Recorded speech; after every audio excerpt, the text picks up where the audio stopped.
Je vais vous présenter donc Estate de Ronnie Trocker. Quand on s'intéresse au cinéma italien, au court-métrage italien contemporain, on se rend compte que c'est un cinéma qui est traversé par la question de la migration. On peut hasarder plusieurs hypothèses à ça. D'une part, l'Italie est une nation très récente qui a fait son unité il y a à peu près 150 ans. C'est aussi un pays qui, tout au long du XXe siècle, a proposé des candidats à l'émigration. Les Italiens sont partis pour des raisons politiques, mais surtout économiques, un peu partout dans le monde. Donc l'Italie ne se vit pas du tout en fait comme une terre d'accueil. Et puis les vagues en fait de migration qu'ils reçoivent depuis quelques années sont des vagues qui sont massives, d'une part, qui sont subies. En plus, les migrants arrivent dans un contexte économique qui est compliqué, notamment en Italie du Sud. Et puis, surtout, ces vagues, elles sont imposées en fait par la politique européenne. Tout ça peut peut-être expliquer que la question de la migration soit vraiment très très largement représentée au cinéma et notamment dans les courts-métrages. Donc ça va être le cas dans le film de Ronnie Trocker. Donc Ronnie Trocker, son patronyme ne sonne pas très italien. Lui, il est originaire d'Italie du Nord, de la région du Tyrol, à la frontière de l'Autriche. C'est une région qui voit en fait les migrants traverser les Alpes en train pour rejoindre les pays du Nord dans lesquels ils ont souvent de la famille. Donc c'est une zone frontière qui est soumise à l'arbitraire policier puisque les directives sont différentes. Les policiers italiens ont plutôt ordre de laisser passer les migrants, alors que les policiers autrichiens ou allemands ont plutôt ordre de refouler. Et ça, c'est une réalité qui a marqué Ronnie Trocker. Alors Ronnie Trocker a fait plusieurs courts-métrages. C'est quelqu'un en fait qui, de par son parcours, a toujours vécu au carrefour de plusieurs pays, vit toujours au carrefour de plusieurs pays. Aujourd'hui, il se partage entre Bruxelles et Paris. Et de la même façon, il est au carrefour de plusieurs arts, puisqu'en fait, il est vraiment au carrefour de l'art contemporain, du cinéma fictionnel, et puis il porte aussi une attention très particulière au travail du son. Estate est un film un petit peu hybride, qui va mélanger au moins deux régimes d'images, et qui va donc aussi nous interroger sur la question de l'Europe et de ses frontières. Ronnie Trocker, en fait, dit s'être inspiré d'une photo de Juan Medina, qui a été prise en 2006 sur une île des Canaries, sur l'île de Fuerteventura. Et Juan Medina, en fait, c'est un photographe argentin, c'est un photoreporter, il est correspondant pour l'agence Reuters. Et il se trouve sur cette plage à ce moment-là. Et donc il prend cette photo, donc l'homme en fait dont il est question faisait en fait partie d'un groupe de 38 candidats à l'immigration, et puis leur bateau vient de s'échouer sur cette plage de Fuerteventura, une plage qui est très touristique en cette saison. Et en fait le photoreporter note que les estivants ne sont pas particulièrement choqués. Certains vont s'intéresser aux migrants là, qui viennent de faire naufrage, et puis d'autres vont absolument poursuivre leur activité estivale comme si de rien n'était. Alors après, la question de la technique. Les personnages ont été scannés en 3D dans un studio parisien. Les caméras vont constituer une sorte de cage, c'est-à-dire qu'elles vont être disposées à 360 degrés autour d'un sujet. Toutes les caméras en fait vont être déclenchées en même temps, simultanément. Donc on va avoir comme ça une soixantaine d'images, puisqu'on avait 60 caméras. Et ensuite, avec un logiciel, toutes les images en fait vont être synchronisées pour donner un modèle en 3D. Il faut savoir que c'est une technique qui est au départ utilisée pour faire des petites statuettes en 3D, avec une imprimante 3D. Et par exemple, il y a plein de gens en fait, qui se font photographier pour leur mariage et qui se font modéliser en 3D. Donc Ronnie Trocker détourne en quelque sorte cet usage-là pour l'intégrer dans son film. Et puis ensuite, il y a eu un tournage en images réelles en Sicile, avec le seul acteur du film en fait. Et donc l'acteur va jouer avec des marqueurs qui représentent les personnages en 3D. Donc il va jouer tout seul sur la plage avec des marques. Et puis ensuite, en post-production, les marqueurs vont être remplacés par les personnages en 3D, et puis toutes les ombres et toutes les ambiances lumineuses vont aussi être retracées en fait en post-prod. Voilà. Alors, mettre à jour une technique, ça peut être intéressant. S'interroger sur ce qu'en fait Ronnie Trocker, ça l'est aussi, puisqu'on voit bien donc que ce qui l'intéresse, c'est déjà de mélanger deux régimes d'images, Et donc c'est le côté complètement paradoxal de cette image, qui est une image qui est fixe, une image statique, et pourtant c'est quand même une image qui est en volume, qui est en 3D. Voilà. Donc, on a des personnages qui sont privés de vie, qui sont privés de mouvement, et qui vont être confrontés en fait au mouvement de l'image réelle, que ce soit le mouvement de la nature ou le mouvement du personnage qui va s'animer. Le film s'ouvre sur un plan rapproché, on est en bord de mer, et puis on a une voix off qui nous fait penser à la météo des plages. On a dans les sous-titres l'idée d'une vague de chaleur africaine qui arrive, donc très métaphoriquement ça nous annonce, hein, ça a un effet proleptique, ça annonce aussi la migration qui va être en cours. Donc on a un côté très météo des plages, c'est l'été, on est dans l'univers balnéaire. Et puis le titre apparaît, donc estate, donc si on a fait l'italien, on sait que ça veut dire été. Mais sinon, le mot peut aussi nous faire penser à l'anglais state, hein, à l'idée d'état. Et puis on a un lettrage, qui est un lettrage qui peut nous rappeler quand même un certain nombre de films un peu expérimental, art contemporain. Donc le film prend deux directions pour l'instant un petit peu différentes, hein. Il nous est un peu vendu comme un film de plage, mais en même temps, on a aussi une autre direction, d'autant qu'il y a un travail aussi sur la matérialité du son. Voilà, alors après, on va changer de point de vue, hein, puisqu'on arrive sur cette plage, et on commence à avoir les éléments complètement stéréotypés du monde balnéaire, le château de sable, les éoliennes, etc. Et on a deux choses à observer ici. D'une part, un plan qui est assez tremblé, c'est-à-dire qu'on a déjà une énonciation qui est en train de se signaler, une caméra qui est en train de signaler qu'elle est en train de regarder, un peu type documentaire. Et puis, on a déjà une tension, en fait, entre le mouvement qui va animer les petites éoliennes et la fixité du château de sable. Donc cette tension qui va être celle des personnages figés versus le migrant, on l'a déjà, en fait, en germe ici. Et puis aussi le mouvement des vagues, hein, le mouvement de la nature, puisqu'on va avoir le vent, les vagues, on va avoir un vrai mouvement qui vient de la nature, et au contraire une fixité, un figement qui va venir de l'homme. Alors ce plan identifie en fait la source sonore, hein, on identifie cette radio, et puis on complète en fait les stéréotypes des vacances d'été avec la glacière, etc. Un raccord regard nous amène vers le contre-champ de l'image. On se rapproche du personnage et là la tension entre son figement, sa pâleur cadavérique et puis le mouvement qui anime la nature. Donc en tant que spectateur, on pourrait dire que là c'est l'acte 1 du film.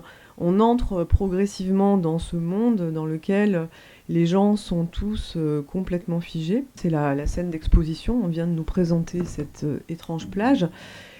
À partir de là, on va passer on pourrait dire dans l'acte 2 du cours, avec ce plan en fait sur le soleil. Donc on a un plan qui nous décentre, qui nous montre autre chose, peut-être, qui introduit aussi une forme de transcendance, ou du moins d'autres points de vue, l'idée aussi qu'on est sur Terre. Et puis le son commence à se modifier ici, il devient beaucoup plus sourd. Et on croit repartir en fait sur le monde balnéaire avec cette glace qui vient de tomber. En amorce, on a un personnage encore pris dans le monde estival, mais au second plan, on nous présente en fait un personnage qui déjà n'appartient plus à ce groupe-là, qui est encore très flou. Et donc là, ça va être le personnage du photoreporter. Ce qui est intéressant ici, c'est que c'est l'enfant, en fait, et toujours avec l'idée du hors-champ. Hein, dans ce film, on nous amène toujours à aller voir ce que les gens regardent, ce qu'il y a au-delà de l'image, ce qu'il y a en dehors du cadre. C'est l'enfant, en fait, qui va nous servir de relais et qui va nous amener, comme ça, comme par un jeu, à envisager ce personnage du photoreporter. Donc l'enfant sert de pivot, et on découvre un nouveau personnage qui lui-même est en train de prendre une photo. Donc lui aussi, on peut dire qu'il n'échappe absolument pas aux stéréotypes, hein. Il porte un gilet multipoche camel, un appareil avec un gros objectif, une 50aine d'années, donc c'est vraiment l'image type iconique, hein, du photoreporter. Et on est donc amené à se demander, là aussi, quel est le hors-champ de cette image, qu'est-ce qu'il est en train de photographier. Et c'est ainsi qu'on va arriver par ricochet vers le migrant. Donc il y a une sorte de jeu de piste. En fait, on le découvre dans le reflet de l'appareil photo. C'est-à-dire que ce migrant, pour nous, il est d'abord une image. C'est parce que quelqu'un a choisi de le mettre dans le cadre qu'on va le découvrir. Si par jeu de ricochet, on n'était pas arrivé sur le photoreporter, on aurait très bien pu déambuler sur cette plage sans jamais voir ce qui s'y passait. On voit aussi qu'on a toute une mise en scène qui nous amène en fait à la photo, à la citation de la photo de Juan Medina, contre-champ de l'image, et donc citation de cette photo, donc qui est reprise exactement, enfin presque à l'identique, du moins dans sa composition, dans la tension en fait entre le premier et le second plan, l'opposition des personnages. Et là, pour le spectateur, ça commence vraiment à faire sens. C'est-à-dire qu'il y en a vraiment un qui est dans la survie, alors que les autres sont dans le consumérisme, dans la détente. Il y en a vraiment un qui vient du sud. Bon, les autres, ils viennent aussi du sud, mais du sud de l'Europe. Hein. Donc on a une frontière quand même qui est bien étanche. Il y a un monde occidental avec toutes les valeurs qui lui sont afférentes. Et puis de l'autre côté, on a vraiment ceux qui viennent de la migration, en fait. Hein. Voilà, donc à partir de là, on va s'intéresser aux diverses réactions. Hein. Quelle réaction on a face à l'arrivée du migrant. Et du coup, le film va opérer une relecture des premières images. On va les relire cette fois à l'aune de l'arrivée de ce personnage sur la plage. Donc l'enfant, dont on a vu la glace tomber par terre, est en fait en train de faire un geste pour aller vers lui, mais on voit qu'il est retenu par son père. Donc on a la peur de l'intrusion. Un plan plus large nous permet comme ça de resituer les personnages les uns par rapport aux autres, hein, dans cette sorte de psychodrame muet qui se joue sur ce morceau de plage. Autre type de réaction, donc quelqu'un qui a l'air d'être un peu dans l'effroi, dans la distance. Et puis on a un nouveau thème en quelque sorte qui apparaît, avec ce gros plan sur les gants, qui est la question du contact. Hein. Comment est-ce qu'on va entrer en contact avec l'autre ? Quelle zone de contact on va mettre en place, quelles frontières on va mettre en place.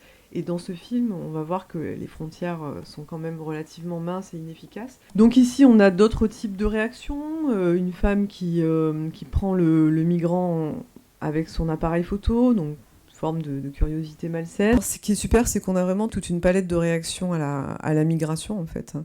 De l'indifférence à l'immobilisme, en passant par l'impuissance. Et tout ça nous est donné de façon très simple par ces images de personnages complètement figés, en fait. Apparaît un nouveau groupe de personnages, donc l'événement maintenant va être traité dans sa dimension humanitaire, avec l'arrivée donc des secouristes de la Croix-Rouge, qui portent donc des gants et qui entrent en contact avec le migrant par la médiation. On va voir que le contact en fait entre ces deux humains peut pas se faire autrement que par la médiation, que par des frontières qu'on met et qui sont bien minces aussi. Le rythme en fait va s'accélérer, hein, les plans sont beaucoup plus courts, le migrant est suivi d'autres migrants, comme si on avait des vagues successives, des arrivées qui se succèdent sur cette plage, ou bien on peut aussi voir ça comme les différentes étapes aussi de l'arrivée des migrants. On est en plein acte 3 en quelque sorte. On entend résonner des sirènes avec des bruits aussi qui sont beaucoup plus sourds. Donc ça annonce, après la lecture humanitaire de l'événement, on va avoir la lecture sécuritaire. Et le fait que l'arrivée de ce groupe humain en fait est criminalisée, hein, puisqu'ils vont être appréhendés comme des gens dangereux potentiellement. Donc on a un vrai décalage ici entre le son qui monte en puissance, entre le film qui montre des plans qui s'accélèrent, mais pourtant quand même l'inertie généralisée, parce qu'on a beau montrer la situation sous plein d'angles différents, prendre du recul, se décentrer, montrer le hors-champ, on a beau mettre de l'accélération, faire monter la tension, pour autant les personnages restent tous rigoureusement figés et rien ne bouge, quoi. Donc il y a un vrai décalage en fait entre les deux qui évidemment nous interroge, nous en tant qu'Européens, notre impuissance, notre immobilisme, notre indifférence. Et puis le film nous décentre aussi. On a encore un plan là sur les mouettes. Donc là aussi, on change de perspective par rapport à cette situation, on change d'angle et on embrasse toute cette situation vue du ciel. Alors là, c'est la fin de ce petit moment. On pourrait dire qu'on rentre dans l'acte 4. C'est le moment où le personnage figé s'anime. Donc voilà, il s'anime, il prend vie, il se met en mouvement, alors qu'en fait tous les autres personnages restent figés. Et par là, en fait, il va rejoindre l'ordre naturel, il va rejoindre le vent, il va rejoindre les vagues, il va rejoindre l'ordre du monde en, en s'animant.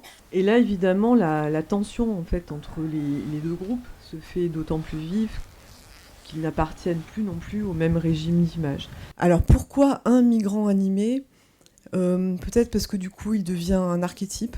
Je pense qu'il y a aussi une tension entre il est seul face à un collectif, quoi. Et du coup, sa quête, sa survie, sa force de vie aussi, ressort sans doute mieux parce qu'il est seul.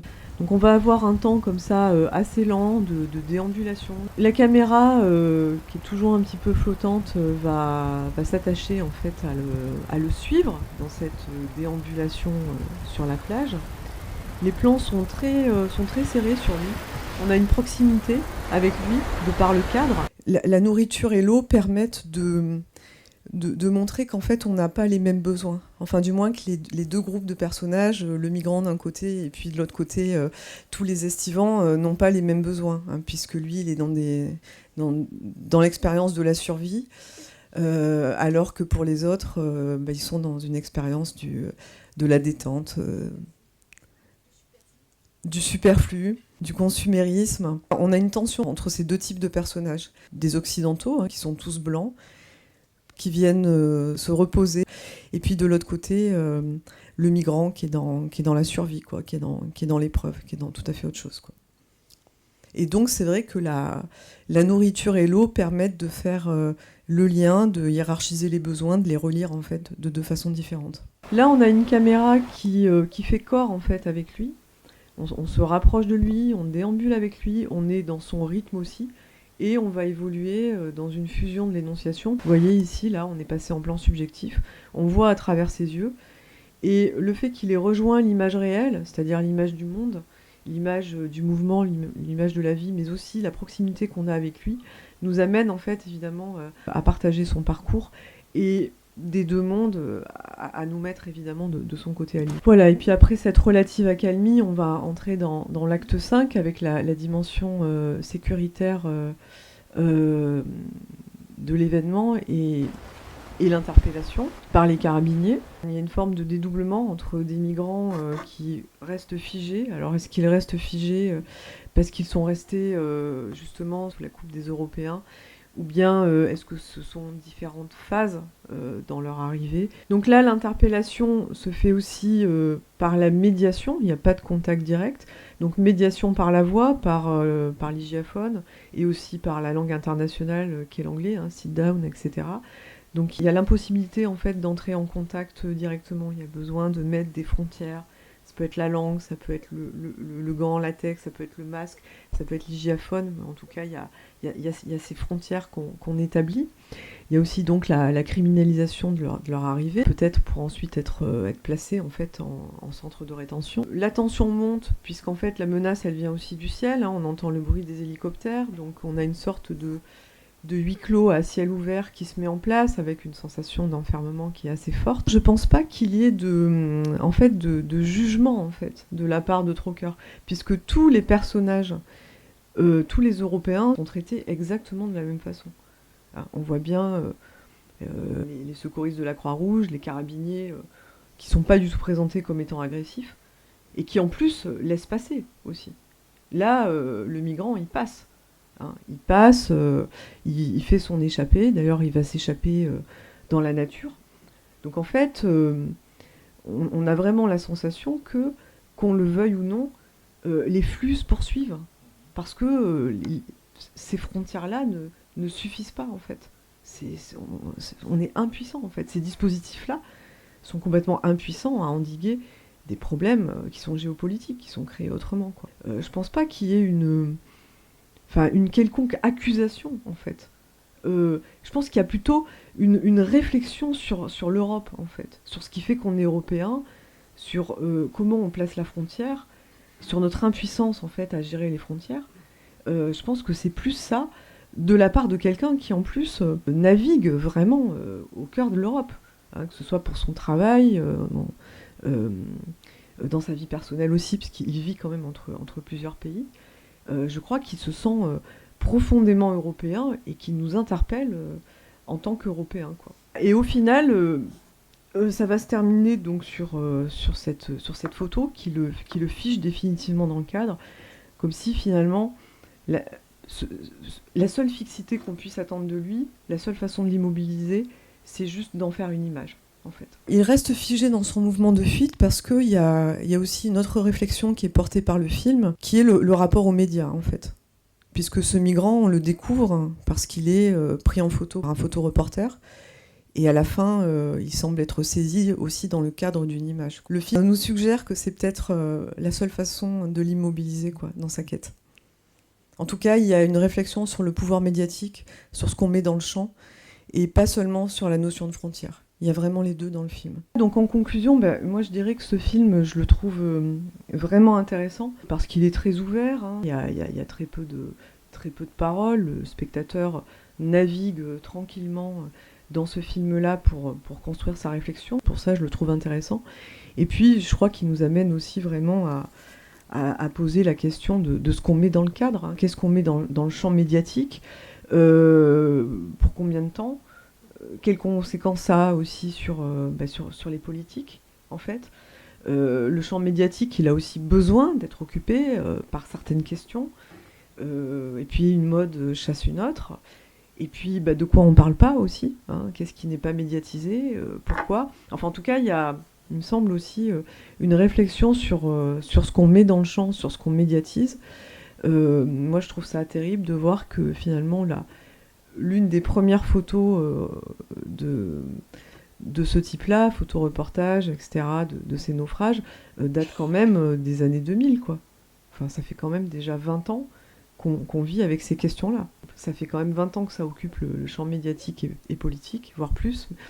Je trouve ça terrible, en fait, hein, que cet espace de temps il soit déjà aussi long.